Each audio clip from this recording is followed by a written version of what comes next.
Next up today, we move on to the Los Angeles Rams. The Rams enter this year's draft with depleted capital following their trade for quarterback Matthew Stafford. The earliest pick they hold is the 57th overall towards the back end of the second round. They then have two thirds, a fourth, a sixth, and a seventh. Despite a 3-3 record in the extremely competitive NFC West, the Rams were 10-6 overall for the season, making the playoffs, where they defeated rivals Seattle before ultimately succumbing to Green Bay in the divisional round. The team weren't a million miles off last year, but unfortunately they seem to have decayed during this offseason. While new quarterback Matt Stafford may well be an upgrade on Jared Goff, the volume of good starters the team has lost elsewhere makes it all the more harder for him to take this team to the next level. Beyond Stafford, the only new player that the team has signed is Deshaun Jackson. Meanwhile, elite safety John Johnson and slot corner Troy Hill left for the Browns.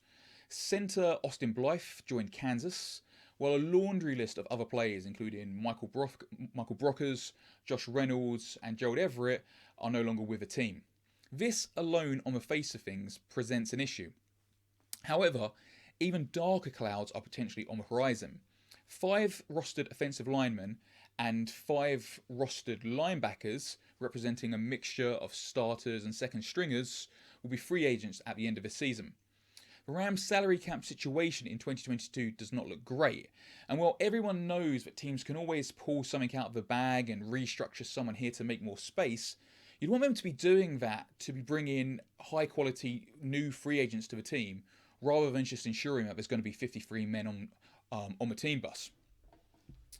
The point that I'm trying to get to here really is that the team has a few obvious areas of weakness, clearly at centre and interior linebacker, but it also has depth in basically every position across the roster due to the level of attrition throughout this offseason and the looming contract expirations in 2022.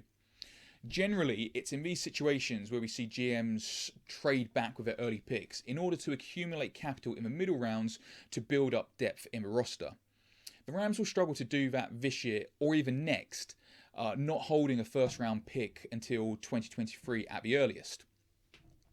Look for a centre to go with one of the Rams' earlier picks towards the middle end of day 2. Maybe they reach for Josh Myers in the second or get very lucky and find he falls to them in the third, but they can't really bank on that. After they address this, look for them to load up on defensive backs, because at the minute, like I said, there's no depth really at that position in this team. Either way though, the team needs depth in most places, and unfortunately at the minute they don't really seem to have the volume of draft picks that you'd expect to be able to build that. And that's the Rams.